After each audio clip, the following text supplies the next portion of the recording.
Welcome to prime line insider. నేను రాజు. సీదిరి అప్పలరాజు కొడుకు 18 సంవత్సరాల పిల్లాడట. సో ఆ 18 సంవత్సరాల పిల్లాడు ఏదో ఒక యాక్సిడెంట్ చేస్తే ఆ యాక్సిడెంట్ కింద ఆయన్ని ఏదైతే హత్య కేసుకు సంబంధించినటువంటి సెక్షన్ల కింద కేసులు పెట్టారు అని చెప్పేసి జగన్మోహన్ రెడ్డి గారు ఒక ఆవేదనాపూరితమైనటువంటి వ్యాఖ్యలు చేశారు. ఏంటి సీదిరి అప్పలరాజు కొడుకు ఆరవ ఆయన పేరు. ఆయన చేసింది ఏంటి అంటే కాశీబుగ్గ దగ్గర జరిగినటువంటి ప్రమాదం అనమాట. అంటే ఇండస్ట్రియల్ ఏరియా ఉంటుంది. సో అక్కడ రహదారి మీద దానయ్య అనేటటువంటి ఒక గొర్రెల కాపరి, సో ఆయన వెళ్ళేసి వస్తూ ఉన్నటువంటి సందర్భంలో ఆయన్ని ఈ అరవ్ బైక్ వెళ్ళి ఢీకొనడంతో ఆయన చనిపోయాడు. చనిపోయిన తర్వాత ఏం చేయాలి? అరవ్ వెళ్ళి పోలీసులకు లొంగిపోవడమో లేకపోతే ఇలా జరిగింది అని చెప్పేసి సమాచారం ఇవ్వడమో చేయాలి. కానీ అలా చేయకుండా ఏం చేశారంటే అరవ్తో పాటు ఉన్నటువంటి ఆయన స్నేహితుడు సిద్ధార్థ్ అనేటటువంటి ఒక అబ్బాయిని ఈ కేసులో ఇరికించినటువంటి పరిస్థితి. సో సిద్ధార్థ్ వెళ్ళి పోలీసులు నేనే చేశానని చెప్పి అంటే ఒక రకంగా చెప్పాలంటే నిందితుడిని మార్చేశారు. నిందితుడిని మార్చేసిన తర్వాత పోలీసులు కేసు నమోదు చేశారు. కేసు నమోదు చేసి అబ్బాయి స్టేషన్ బెయిల్ ఇచ్చి పంపించేశారని చెప్పేసి చెబుతున్న పరిస్థితి. సరే ఇవన్నీ కూడా పక్కన పెట్టేసి ఆ తర్వాత ఏం జరిగింది? వెంటనే అరవ్ని అక్కడ ఉన్నటువంటి స్థానికులు చూశారు, వాళ్ళు పట్టుకున్నారు. ఆ తర్వాత అక్కడికి ఎవరైతే మాజీ మంత్రి సీదిరి అప్పలరాజు వాళ్ళ అనుచరులు వెళ్ళి ఆయన తీసుకొని వచ్చేసి హాస్పిటల్లో సీదిరి అప్పలరాజు తీసుకెళ్ళి అబ్బాయిని జాయిన్ చేసినటువంటి పరిస్థితి. అంతటితో కథ అయిపోయింది. అయితే వాస్తవాలను స్థానికులు చెప్పడంతో సీసీ కెమెరాకి సంబంధించిన ఫుటేజ్ని పరిశీలిస్తే ఈ యాక్సిడెంట్కి కారణం అరవ్ అని చెప్పేసి తేల్చారు. అరవ్ అని చెప్పేసి తేల్చి ఆయన్ని అరెస్ట్ చేసినటువంటి పరిస్థితి. సో అంతకుముందే ఈ సెక్షన్ల కింద కేసులు పెట్టారు. కేసులు పెట్టిన వెంటనే జగన్మోహన్ రెడ్డి గారు మీడియాతో మాట్లాడారు. ఒకసారి ఆయన ఏం మాట్లాడారు ఒకసారి మనం విందాం. విన్న తర్వాత వీడియోను కంటిన్యూ చేసేటువంటి ప్రయత్నం చేద్దాం. ఒకసారి వినండి please. Seediri Appalaraju doctor, Palasa MLA, మంత్రి, ఫిషింగ్ మంత్రి మన ప్రభుత్వంలో. సీదిరి అప్పలరాజు కొడుకు 18 ఏళ్ల పిల్లోడు బైకు తోలుతా ఉండి కర్మవశాత్తు బైకు తోలుతా ఉండి ఎవరిలో గుద్ది బైకు తోలుతా ఉండి ఒక మనిషి చనిపోయాడు. యాక్సిడెంట్లు అవుతా ఉంటాయి. చేసింది నేను కరెక్ట్ అని నేను చెప్పను. బట్ ఆ పిల్లోడు 18 ఏళ్ల పిల్లోడు బైక్ తోలుతా ఉండి ఆ పిల్లోడికి.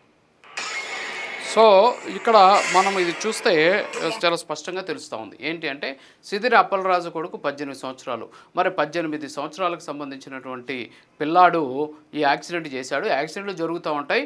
సో యాక్సిడెంట్లు జరిగినటువంటి అంత మాత్రాన హత్య కేసు కింద సెక్షన్లు పెడతారా అని చెప్పేసి జగన్మోహన్ రెడ్డి గారు మాట్లాడారు. ఇక్కడ హత్య కేసు కింద సెక్షన్లు ఎక్కడ కూడా పెట్టలేదు. ఎందుకంటే ఆ ఎఫ్ఐఆర్కి సంబంధించినటువంటి వివరాలను కూడా నేను చూశాను అనమాట. చూస్తే చాలా స్పష్టంగా అందులో ఉన్నటువంటి సెక్షన్లు కానీ మనం కానీ చూస్తే సెక్షన్ 105 BNS అంటే ఇది పాత సెక్షన్ 304కి సమానం అనమాట. 304 అంటే ఏంటి అంటే హత్య కిందకు రాని నేరపూరిత ప్రాణ నష్టం. మర్డర్ కాదు, హత్య కేసు కాదు, హత్య కిందకు రాని నేరపూరిత ప్రాణ నష్టం సెక్షన్ కింద పెట్టారు. అలాగే సెక్షన్ 61/2 BNS సెక్షన్లో నేరపూరిత కుట్ర అంటే ఇద్దరు లేదా అంతకంటే ఎక్కువ మంది వ్యక్తులు ఒక నేరం చేయడానికి చేసినటువంటి కుట్ర. సాక్ష్యాలను మాయం చేయడం సెక్షన్ 238 BNS పాత సెక్షన్ 201 IPCకి సమానమైనటువంటి పరిస్థితి. అంటే నేరం జరిగిన తర్వాత నేరస్తుని కాపాడటానికి ఆధారాలను నాశనం చేయడం. ఆ తర్వాత సెక్షన్ 240 BNS తప్పుడు సమాచారం ఇవ్వడం. ఆ తర్వాత సెక్షన్ 242 BNS గుర్తింపు మార్చి మోసం చేయడం. సెక్షన్ 249 BNS నేరస్తుడికి ఆశ్రయం ఇవ్వడం. సెక్షన్ 349 BNS నేరానికి ప్రేరేపించడం లేదా సహకరించడం. సో ఈ సెక్షన్ల కింద కేసు పెట్టారు. కానీ జగన్మోహన్ రెడ్డి గారు ఏమంటున్నారంటే ఈ కేసు ఎందుకు పెట్టారంటే ఆయన మీద హత్య కేసు పెట్టారు. సో హత్య కేసు పెట్టడం ఏంటి అని చెప్పేసి జగన్మోహన్ రెడ్డి గారు అంటున్నారు. ఎక్కడ కూడా హత్య కేసు ఆయన మీద పెట్టలేదు. 18 సంవత్సరాల కుర్రాడు ఢీకొన్నట్టు మాత్రాన అది కరెక్టే, కర్మవశాత్తు జరిగి ఉండొచ్చు. కానీ జరిగిన వెంటనే చేయాల్సినటువంటి అవసరం ఏంది? మీరే చెప్పారు. సీదిరి అప్పలరాజు పలాస ఎమ్మెల్యే, తర్వాత ఒక డాక్టరు, తర్వాత ఒక మంత్రిగా పనిచేశారు. మన ప్రభుత్వంలో ఫిషరీస్ శాఖ మంత్రిగా పనిచేశారు. మరి అన్ని క్వాలిటీస్ ఉన్నటువంటి వ్యక్తి నేరం చేసినటువంటి కొడుకుని తీసుకొచ్చి దాచిపెట్టడం ఏంటి? నేరం చేసినటువంటి కొడుకుని తీసుకెళ్ళి సరే కర్మవశాత్తు యాక్సిడెంట్ చేశాడు. యాక్సిడెంట్ చేస్తే తీసుకెళ్ళి మావాడు యాక్సిడెంట్ చేశాడని చెప్పాల్సిన బాధ్యత ఉన్నటువంటి వ్యక్తి తన కొడుకు నేరాన్ని ఇంకొకరి మీద మోపి ఆ నేరాన్ని మాయం చేసేటువంటి ప్రయత్నం చేయలేదా? ఇంకొక విషయం, దీని అంతా కూడా పక్కన పెట్టేస్తే ఇంకా అనేక అంశాలు ఒక్కొక్కటి కూడా వెలుగు చూస్తున్నాయి. ఇక్కడ ఆయన మీద పెట్టినటువంటి కేసు యాక్సిడెంట్ చేశాడని కాదు. యాక్సిడెంట్ చేసిన తర్వాత ఆయన అక్కడ ఉన్నటువంటి సాక్ష్యాలను ఆపేశాడు, మోసం చేశాడు, సాక్ష్యాలని ధ్వంసం చేశారు అనేటటువంటి దాని మీదే సెక్షన్ల కింద కేసు పెట్టారు. కానీ ఇక్కడ చేసినా పర్లేదు, వాడు పిల్లవాడు ఏదో చేసేసాడు, అయిపోయింది, చచ్చిపోయినాడు. ఇప్పుడు చచ్చిపోయినటువంటి వ్యక్తి పరిస్థితి ఏంటి? అతను కుటుంబం సిచ్యువేషన్ ఎలా ఉందో తెలుసా? ఇది కూడా కాకుండా చాలా అంశాలు కూడా ఇక్కడ మాట్లాడిన పరిస్థితి. అవి కూడా ఒకసారి వినే ప్రయత్నం చేద్దాం.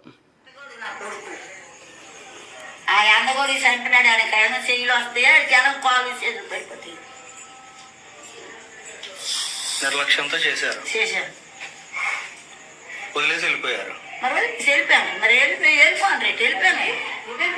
ఆయన కొడుకు కారు మీద పెట్టుకెళ్ళిపోయాను. ఆ యాడ్డెట్ కొడుకు ఆయన పాప చెప్పాను.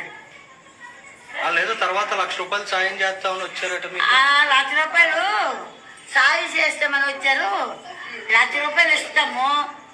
మా ఇంట్లో పనిగా ఒక మనిషి అమ్మకి వచ్చి సోదరు అంటే నా కొడుకు చంపేసి నువ్వు ₹1,00,000 ఇస్తావు, నేను ₹1,00,000 ఇంట్లో పెట్టుకొని నా కోడల చేత నీ ఇంట్లో పని చేయించాలా?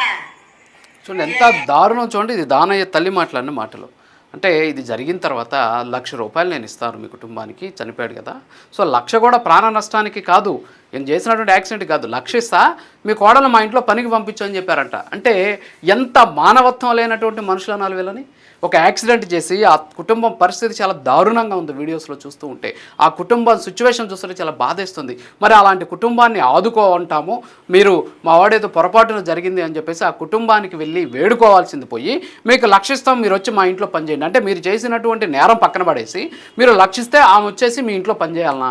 ఏంటి ఇంత దారుణమైనటువంటి పరిస్థితి? మరి ఇలాంటి వాళ్ళని జగన్మోహన్ రెడ్డి గారు వెనకేసుకొస్తారు. మరి జగన్మోహన్ రెడ్డి గారి ఉద్దేశం ఏదో లేకపోతే వైఎస్ఆర్ కాంగ్రెస్ పార్టీలో ఉన్నటువంటి కొంతమంది నాయకులు ఇచ్చేటటువంటి సమాచారమో తెలీదు, ఆయనకి ఏ విధమైనటువంటి తప్పుడు సమాచారం ఇచ్చినా కూడా తెలియనటువంటి పరిస్థితి. సో జగన్మోహన్ రెడ్డి గారు ఏమనుకున్నారు పాపం, సీదిరి అప్పలరాజు కొడుకు యాక్సిడెంట్ చేశాడు, యాక్సిడెంట్ చేస్తే ఈ కూటమి వెంటనే అతన్ని తీసుకొచ్చేసి సీదిరి అప్పలరాజు కొడుకు కాబట్టి వెంటనే అతను అరెస్ట్ చేసి అతనికి ఈ మర్డర్ కేసు పెట్టారు. మర్డర్ కేసు అందుకు కాదు పెట్టింది, మర్డర్ కేసే పెట్టలేదు, అసలు హత్య నేరం కింద సెక్షన్ కింద పెట్టలేదు, హత్యకు కిందకు రానటువంటి నేరం అనేటటువంటి సెక్షన్ కింద మాత్రం కేసు పెట్టారు. సరే అలా కూడా అనుకున్నా సరే అక్కడ అందుకని కాదు ఆ కేసు పెట్టింది. ఎందుకు పెట్టారు అంటే సాక్ష్యాలను తారుమారు చేశారు, వ్యక్తిని మార్చేశారు, అప్పటికప్పుడు అక్కడ చనిపోయినటువంటి వ్యక్తిని వదిలేసి వెళ్ళిపోయారు. సో ఇవన్నీ కూడా ఉన్నాయి కాబట్టే ఈ సెక్షన్ల కింద కేసు పెట్టారు. పాపం జగన్మోహన్ రెడ్డి గారికి ఇవన్నీ చెప్పాలా, అన్నా నా కొడుకు పోయి యాక్సిడెంట్ చేస్తే ఈ కూటమి ప్రభుత్వం నా కుటుంబం మీద కక్షతోటి నా కొడుకు మీద హత్యాయత్నం కింద కేసులు పెట్టిందన్నా అని చెప్పేసి పాపం జగన్మోహన్ రెడ్డి గారికి సమాచారం ఇచ్చి ఉండొచ్చు. పాపం ఆయన వెంటనే వచ్చేసి మీడియా ముందు మాట్లాడారు. జగన్మోహన్ రెడ్డి గారికి నాది ఒక జర్నలిస్ట్ ఒక సూచన ఏంటంటే ఇప్పటి వరకు చాలా అంశాల మీద మీరు మాట్లాడారు, డిఎస్సి దగ్గర నుంచి తర్వాత అనేక అంశాలు, రాజధాని రైతులు. సో మీ దగ్గరికి ఎవరైనా వచ్చి సమాచారం చెప్తే ఒకసారి ఒక ప్రత్యేకమైన టీమును పెట్టుకొని ఒకసారి క్రాస్ చెక్ చేసుకోండి, అసలు అవతల వాళ్ళు చెప్తున్నది వాస్తవమా కాదా.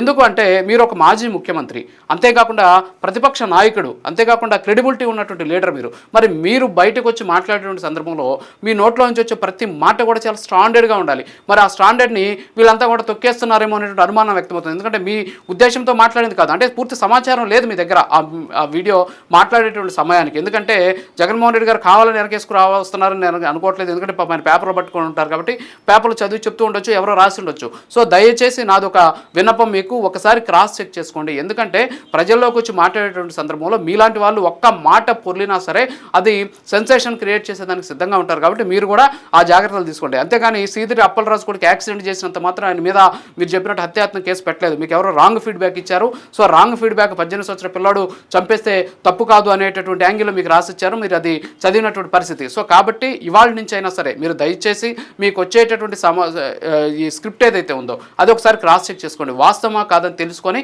అప్పుడు వచ్చి ప్రజల్లో మాట్లాడితే బాగుంటుంది. లేకపోతే ఈ విధంగా ట్రోల్స్కి గురవాల్సి వచ్చినటువంటి పరిస్థితి. ఈరోజు ఆ బాధిత కుటుంబం పరిస్థితి కూడా మీరు చూసి ఆ బాధిత కుటుంబం తరపున కూడా మీరు మాట్లాడాల్సినటువంటి అవసరం ఎంతైనా ఉందని చెప్పి తెలియజేసుకుంటూ ఇది వాళ్ళ ఇన్సైడర్ మరోసారి మళ్ళీ కలుద్దాం. నమస్కారం.